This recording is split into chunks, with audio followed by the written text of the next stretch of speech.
Ah non, attends, j'ai oublié un truc. Qu'est-ce que c'était? C'est...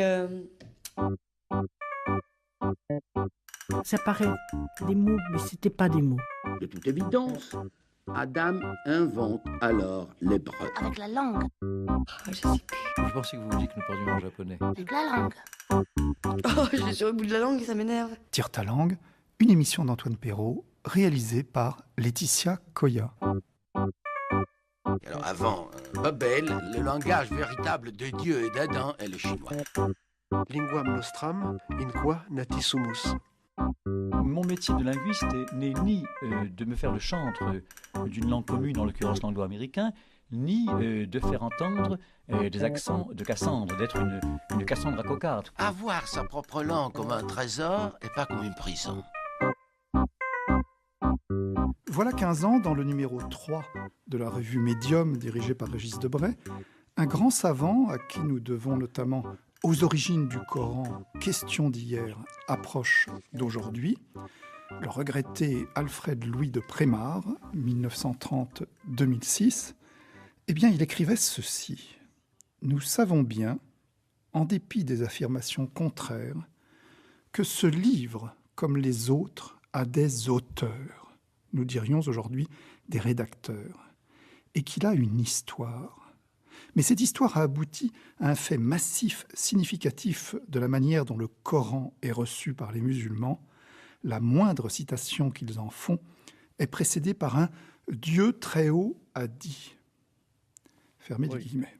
Cet article, intitulé « Le Coran ou la fabrication de l'incréé », démontre comment le monde musulman a fini par se faire le prisonnier de son corpus, qui consignerait la parole même de Dieu révélée aux prophètes dans la nuit des temps par le truchement de l'ange Gabriel. Cette descente du Coran, que la tradition appelle donc incréé, est en réalité, bien entendu, issue d'un long travail d'inscription, de sélection et de composition. Transmettre et transformer ne font qu'un. Notre interlocuteur de ce dimanche partage une telle optique.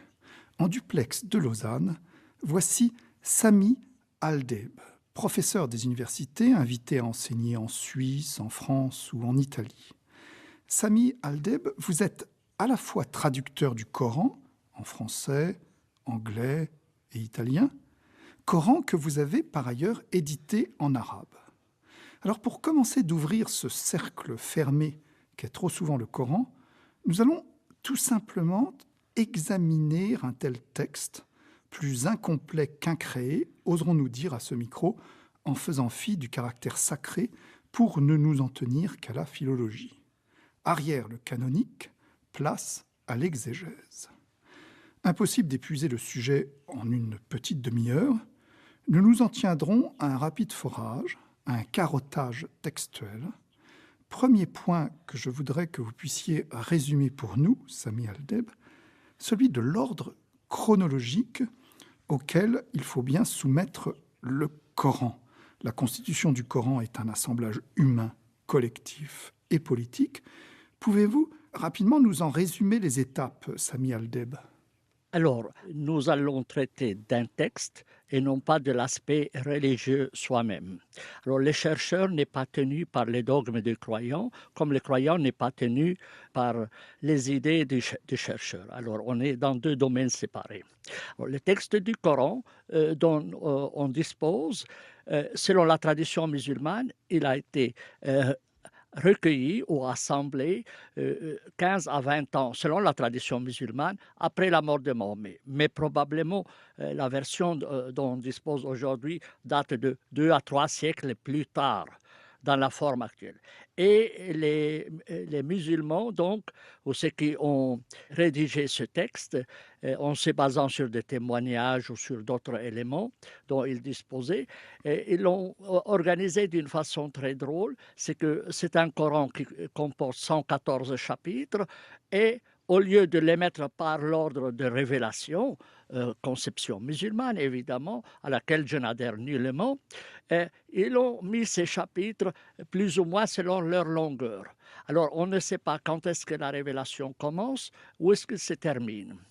Alors en réalité, tout ça c'est une illusion. optique.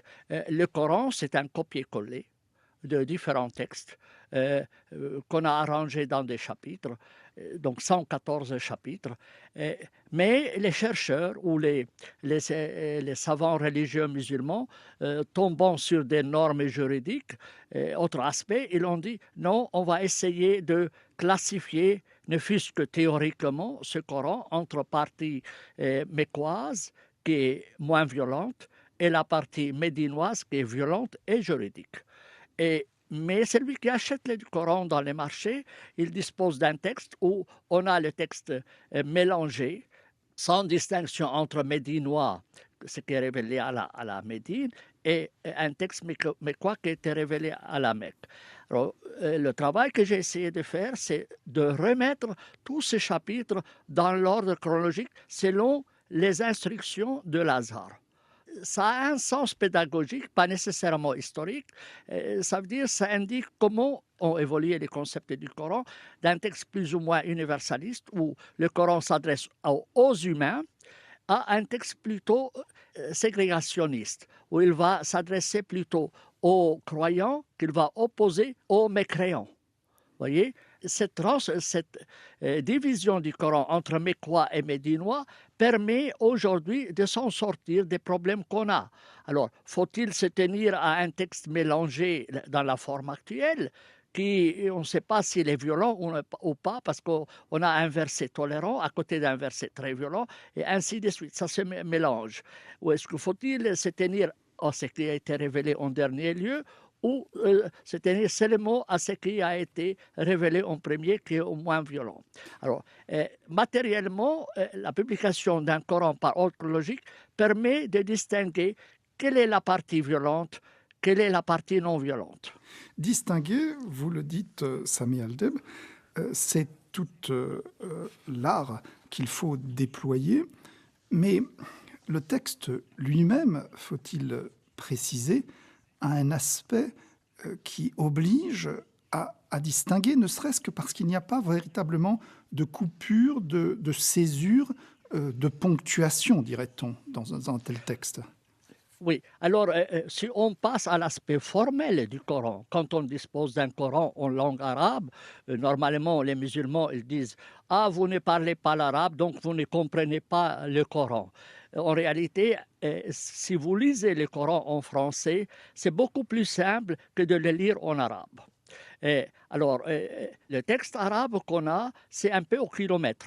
C'est un texte compact, il n'y a pas de paragraphe, il n'y a pas de point, il n'y a pas de point-virgule. Il y a certes quelques signes, mais qu'il faut vraiment des microscopes pour pouvoir le voir. Et certains versets comportent plusieurs phrases, ou certains versets comportent des parties de phrases qu'il faut compléter par une phrase ultérieure. Alors, voilà un problème énormément problématique pour les traducteurs, parce que le traducteur doit pouvoir quand même présenter un texte français ou anglais ou italien qui soit lisible et mettre des points et des points-virgules, alors que le texte arabe n'en a pas. Vous voyez ? Et ce texte arabe, Sami Aldeb, a d'autres pièges, si j'ose dire, ne serait-ce que dans les lettres de l'alphabet arabe qui, du fait de cette absence de ponctuation et de signes même, peut prêter à confusion. Je crois que vous avez, dans un article, recensé jusqu'à 23 des 28 lettres de l'alphabet arabe qui sont des espèces de choses-trappes, Sami Aldeb. Exact. L'alphabet arabe a 28 lettres. Il faut savoir qu'en arabe, il n'y a pas les majuscules et les minuscules, ce qui encore rend plus difficile la lecture du Coran parce qu'on ne sait pas déterminer il est où le début de la phrase.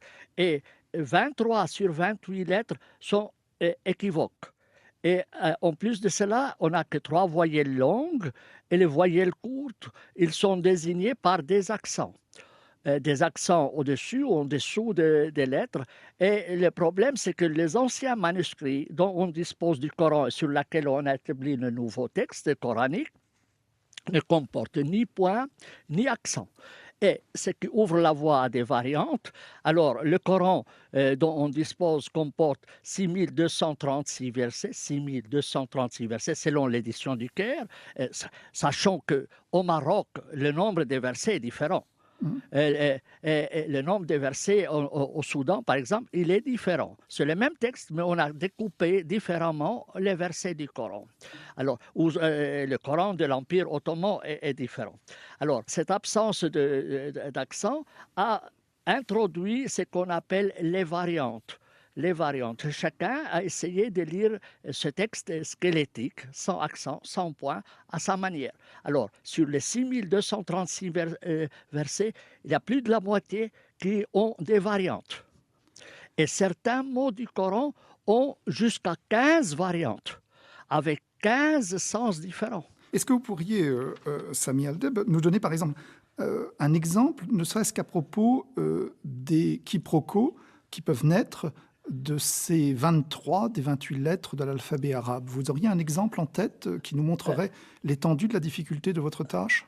Alors, très souvent, vous avez des termes en arabe et puis l'exégète ne sait pas si ça s'adresse à la deuxième personne ou à la troisième personne ou à la première personne. Alors, parfois, dit « yaktouloun », il tue, ou « taktouloun », vous tuez. Et cette erreur-là, ou cette variante, elle est très fréquente dans le Coran, où on passe de deuxième personne à la troisième personne dans les variantes.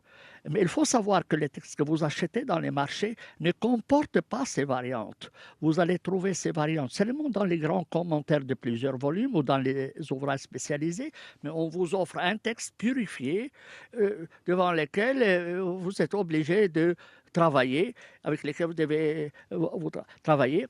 Et le croyant, généralement, ne s'intéresse pas au sens du Coran. Il faut savoir que 80% des musulmans ne comprennent déjà pas l'arabe. Vous voyez? Et 20% du texte du Coran est incompréhensible même pour un arabe. 20% du texte coranique est incompréhensible pour un arabe universitaire. Pas seulement cela, donc pas n'importe quel arabe, mais même les grands exégètes. Il y a des versets qui ont jusqu'à 20 interprétations contradictoires. Mais alors ces interprétations contradictoires, Sami Aldeb, viennent aussi, bon, bien sûr de l'orthographe qui n'était pas encore fixée, mais ça c'est assez simple à comprendre, mais de ces formes de substitution, ou bien de verbes, ou de substantifs, ou de pronoms, qu'on appelle en langage savant l'énalage. Et là, nous avons un véritable casse-tête, si j'ose dire. J'aimerais que vous puissiez nous en donner quelques exemples, Sami Aldeb. Alors, pour comprendre l'énalage, c'est, si vous permettez l'expression française qui est connue en France, mais qui a un peu un caractère raciste, c'est du français de petit nègre. Ah oui. Vous voyez? Alors, au lieu de « nous travaillons », vous allez dire « nous travaillons ». Alors, on ne va pas coordonner les prénoms avec le verbe. Où il y a en arabe le pluriel, le singulier, le pluriel et le duel. Et on a souvent un passage du Coran du singulier au pluriel, ou du pluriel au duel, ça veut dire quand ça désigne deux personnes. Et on a aussi le passage de la première personne à la deuxième personne, à la troisième personne au prénom. Et on a un passage du présent au passé, au futur, ou inversement.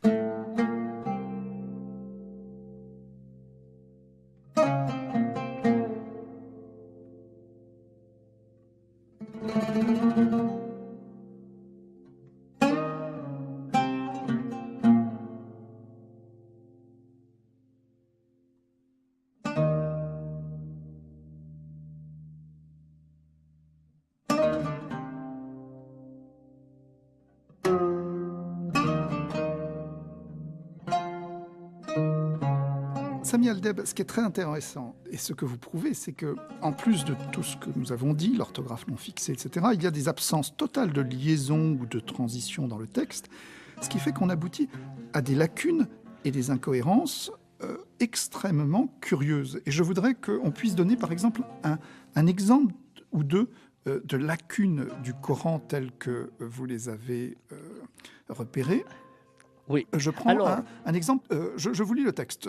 Tout comme des croyants répugnaient que ton Seigneur t'ait fait sortir de ta maison avec la vérité pour le combat, de même un groupe des croyants répugne la sortie. Bon, c'est difficile déjà là, mais il faut que je lise maintenant ce qu'il y a. C'est-à-dire que ton Seigneur t'ait fait sortir de ta maison avec la vérité, de même un groupe des croyants répugne. Il manque, tout comme des croyants répugnaient, il manque pour le combat, et il manque, les derniers mots, la sortie.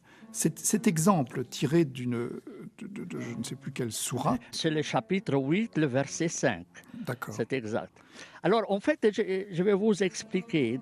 Quand on édite un livre ancien, on utilise des parenthèses avec 3 points pour indiquer qu'il y a une lacune dans ce texte. Et cette lacune peut provenir de plusieurs raisons. Soit que l'auteur a le trouble du langage, et ça c'est connu en psychologie, soit que dans le processus d'assemblage du Coran, il y a des passages qui ont sauté. Et alors, d'après, si on lit les sources chiites et sunnites, on peut estimer que le Coran actuel ne représente qu'un tiers du Coran original. 2 tiers du Coran est perdu. Alors, avec ce qui est en resté, ils ont essayé de coller. Vous voyez, c'est comme si vous trouvez des morceaux d'une carafe cassée, mais il vous en manque quelques-uns. Alors, vous allez un peu essayer de combiner cela. C'est pas très harmonieux, mais bon, vous voyez un peu la forme. Vous comprenez? Alors, malheureusement, quand vous éditez le Coran en arabe, vous n'osez pas mettre 3 points avec des parenthèses, parce que vous allez dire aux gens, écoutez, le Coran lui manque quelque chose. Et c'est très fâcheux, évidemment, pour les musulmans, de comment ça, le Coran lui manque des choses. Mais un chercheur est obligé. Alors, les traducteurs, surtout, il est obligé de donner un sens à la phrase. Alors, et les exégètes eux-mêmes se sont heurtés à ça. Alors, ils disent, bon, d'accord, là, en fait, il faut lire ceci et cela. Et eux-mêmes ont essayé de compléter sans prononcer le terme lacune. Parce que s'ils disaient c'est une lacune, c'est plus ou moins un blasphème. Ça veut dire que le Coran n'a pas été conservé comme Dieu l'a voulu. Mais Alors- vous insistez aussi, Sami Aldib, sur des formes de, non pas de lacunes cette fois-ci, mais d'incohérence. J'en citerai juste un exemple. Dans un verset 4.3, « Si vous craignez de n'être pas équitable envers les orphelins », ça c'est quelque chose qui est à part. Mais ensuite, épousez les femmes qui vous plaisent par 2, par 3 ou par 4. Mais si vous craignez de n'être pas juste, alors une seule, ou ce que votre main droite possède. Cela est le moindre pour ne pas opprimer. Donc, ce que vous avez indiqué en rouge dans un article que les auditeurs pourront retrouver sur le site de Tirtalang, un de vos articles concernant le Coran, cette fois-ci les incohérences du texte coranique, si vous craignez de n'être pas équitable envers les orphelins, virgule. Là, ça pose un véritable problème, parce que si on commence par épouser les femmes qui vous plaisent par 2, etc., vous voyez, donc vous pourriez nous expliquer... Alors, en fait, ça, c'est un verset important parce que c'est le verset qui permet la polygamie. C'est le verset de la polygamie. Et vous pouvez épouser 1, 2, 3 ou 4. Mais on commence par les orphelins et on ne voit pas pourquoi il a introduit les orphelins dans le verset. Et les chiites, quand on a posé la question à un de leurs imams, il a dit entre le premier paragraphe et le deuxième paragraphe du Coran, il y a de nombreux versets qui ont été perdus. Tiens. Carrément. Alors, mais ils ne l'ont pas. Alors, qu'est-ce qu'ils font? Ils vont coller. Mais on a quand même un texte un peu décousu. Et les commentateurs essaient un peu de justifier la présence des orphelins dans cela. Et vous avez 20 à 30 commentaires contradictoires à ce verset. Mais ils n'osent pas dire que, malheureusement, il y a une partie du verset qui est perdue. Vous voyez, et ce n'est pas le seul cas. Alors, dans le Coran, on peut estimer le nombre de versets qui ont des lacunes, les lacunes, à 700 versets. sur 6236 versets, ça veut dire plus d'un dixième des versets du Coran ont des trous et qui rendent la compréhension du texte impossible. Et moi, j'édite le Coran en arabe pour aider les traducteurs que je suis à présenter un texte. Alors, c'est un vrai cauchemar. Ces lacunes sont de vrais cauchemars parce que si vous traduisez comme tel, les lecteurs occidentaux vont dire « mais c'est du charabia, ce que vous écrivez là ». Vous comprenez? Ils vont dire, c'est du charabia, ce n'est pas possible. Quel est le lien entre le début et la fin de la phrase? Alors, vous êtes obligé de expliquer dans les notes, là, il y a un problème, il y a quelque chose qui manque, ou utiliser des parenthèses avec des traits ou avec des points. Et le comble, peut-être, c'est que certains versets, comme ils ont été copiés-collés, ils n'ont aucun lien avec le verset précédent, aucun lien avec le verset ultérieur. Et là, vous avez dans ce verset-là un passage d'un verset qui n'a aucun lien ni avec le verset précédent, ni même avec le corps du verset lui-même. Donc, les orphelins n'ont rien à voir dans cette histoire. Et absolument. Et je voudrais terminer, si vous voulez bien, Sami Aldeb, avec quelque chose qui ajoute au cauchemar. Je reprends votre expression. Il ne s'agit pas là de lacunes, de trous, de manquements, mais il s'agit au contraire de rajouts pour des questions de souffle, de rythme et de rime, surtout de rime, ce qu'on appelle, je crois, en arabe, tashil, et qu'on pourrait traduire tazil, qu'on pourrait traduire en français par la fin, le dernier élément, la terminaison ou même la queue, comme on dit parfois. Et là, nous avons, je voudrais juste donner un exemple, 22-52, nous n'avons envoyé avant toi ni envoyé ni prophète qui ait souhaité sans que le Satan n'ait lancé le doute dans son souhait. Dieu abroge ce que le Satan lance, et puis Dieu rend décisif ses signes. Et il y a une sorte d'ajout, Dieu est connaisseur et sage. Alors, en fait, le Coran se distingue, le style du Coran se distingue par ses rimes. L'auteur du Coran n'était pas un bon poète. Vous savez, la poésie arabe est fameuse pour ses rimes avec les pieds, avec le nombre des pieds. Alors, les versets du Coran finissent par des rimes, mais il n'a pas le nombre des pieds. Et pour pouvoir rimer cela, il a dû ajouter des phrases. Alors, à premier abord, si vous ne vous rendez pas compte de ce phénomène, vous dites « Tiens, mais quel est le rapport entre cette phrase et la précédente ?» Alors, là, si vous êtes un interprète, vous n'allez pas dire « Non, ça a été rajouté. » Mais quoi? On a ajouté cela? Comment ça? C'est comme si on dit la cerise sur le gâteau. Mais non, mais ça n'a pas de sens. Alors, les savants musulmans l'ont dit, ça s'appelle le tazil, ça veut dire la queue. Mais malgré cela, ils n'osent pas dire que c'était en fait des extraits intrus afin d'enjoliver la tonalité du verset. Mais ça n'a aucun rapport avec le verset précédent, ou rarement. Alors, par exemple, le verset que vous avez cité, il fait partie de 3 blocs, alors qui se finit par Karim, Jahim, Hakim. Alors, il a dû trouver quelque chose qui sont la même chose. Ou un autre verset, un autre exemple, Mita al-Ghurur min azm al-Umur. Alors, il va toujours ajouter des queues à la fin des phrases. Et ce phénomène est très fréquent dans le Coran.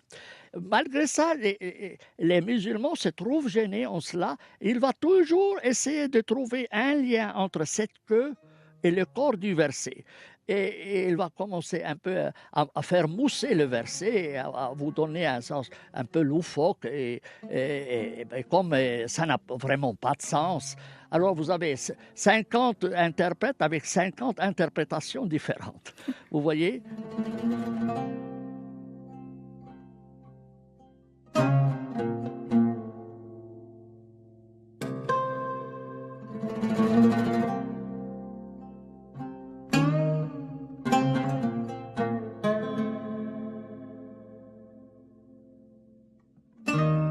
travers votre accent légèrement suisse en français, Sami Aldeb, je voudrais terminer cette émission par une très rapide forme d'égo linguistique. Vous êtes arabophone, je crois que vous êtes d'origine palestinienne, vous Exact. vivez en Suisse. Quelle est la réaction à votre encontre, j'imagine, chez ceux qui confondent histoire et histoire sacrée et qui considèrent ce texte comme intouchable, infaillible, digne du par cœur et de la sidération, qui ne voient dans le Coran qu'une sorte de logos éternel auprès de Dieu? Vous qui chipotez, cherchez, décryptez, comment êtes-vous considéré par ces gens-là? Alors, il faut commencer par dire c'est un texte. Il n'a rien, il n'a aucun rapport avec le bon Dieu pour un chercheur. Un chercheur, il travaille avec un texte. D'autres ils disent, oui, mais vous ne comprenez pas bien l'arabe. Moi, je ne comprends pas. D'accord, alors soumettons-le à vos savants et voyons si eux l'ont compris mieux. Alors, on en sort les exégèses et vous verrez, certains versets ont 20 interprétations contradictoires. Si vous prétendez qu'eux comprennent mieux que l'arabe, comment se fait-il qu'ils ont donné 20 interprétations contradictoires? Alors, et d'autres le savent. Alors, j'ai des étudiants, des amis musulmans qui étudient dans des universités musulmanes, ils vont chez leur professeur, ils disent « Écoutez, M. Aldeb soulève des fautes du Coran. » Alors, moi, j'ai trouvé en tout et pour tout environ 2500 erreurs linguistiques. Eux nient, on bloque toutes ces erreurs. Mais ils ne sont quand même pas des idiots, les musulmans. Ils savent très bien qu'il y a des erreurs. Mais ils n'osent pas les avouer. Alors, une de mes amies va chez le professeur et dit « Monsieur Aldeb prétend qu'il y a des erreurs dans le Coran. » Il lui dit « Ma chère, laisse ça discret. N'en parlez pas. Moi, j'ai quand même une famille à nourrir. » Réellement, il dit ça à l'université. Parce que si un professeur avoue qu'il y a une seule erreur dans le Coran, c'est tout l'islam qui s'écroule. Imaginez une religion entière de 1,5 milliard et de 14 siècles. Si vous prouvez l'existence ou si vous dites qu'il y a une seule erreur, ça veut dire que ce Coran ne provient pas de Dieu. Donc c'est de la foutaise. Toute la religion tient à une perfection de la langue. À une perfection de la langue. Alors, si vous le faites, vous commettez un acte d'apostasie. Et vous êtes passible de la peine de mort. Rien que pour ça, si vous soulevez une seule fois, il n'y a aucun professeur universitaire dans le monde arabo-musulman qui ose écrire un article en disant que là, il y a une faute. Rien que pour cela, il est passible de la peine de mort. Mais on ne se rend pas compte en Occident. Aujourd'hui, si on dit que la Bible est pleine d'erreurs de grammaire en hébreu ou je ne sais pas en quelle langue, personne ne vous touchera, vous, parce que ce n'est pas basé sur la langue. Pour l'islam, c'est la langue qui est à la base de toute la religion. Jusqu'à maintenant, moi, j'ai écrit 87 articles sur les erreurs du Coran et je continue encore. Probablement, il y aura 200 articles et je soulève cela dans mon édition arabe. C'est la seule au monde qui insiste sur les erreurs du Coran, non pas pour les chicaner, parce que pour moi, dans tous les cas, le Coran n'est pas parole de Dieu. Dans tous les cas, n'est pas parole de Dieu. J'ai toujours dit, ne descend du ciel que la pluie, les météorites et les excréments des oiseaux. Il n'y a rien qui descend du ciel. Même pas la Bible ne vient pas de Dieu. La Bible, c'est une parole de l'homme sur Dieu et pas la parole de Dieu à l'homme. Mais eux ne peuvent pas concevoir cela. Voilà.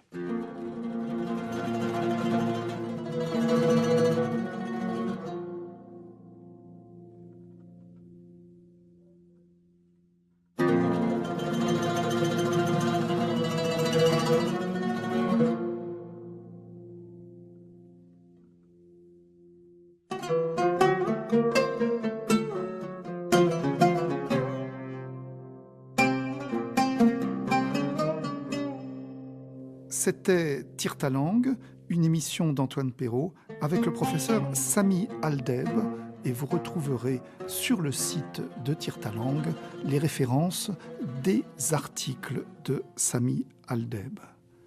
Prise de son Alain Joubert, réalisation Laetitia Koya. Un grand merci à Thierry Beauchamp. Je vous rappelle que vous pouvez réécouter, télécharger, voire commenter en ligne cette émission sur le site de Tire ta langue, niché dans franceculture.fr. Pour l'heure, il est temps de retrouver Charles Dantzig, Secret professionnel.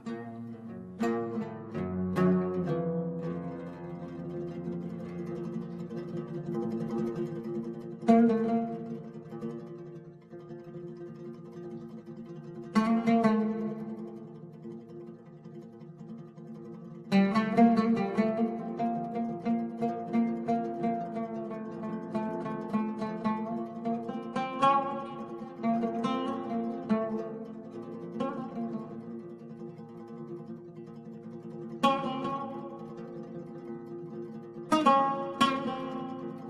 you.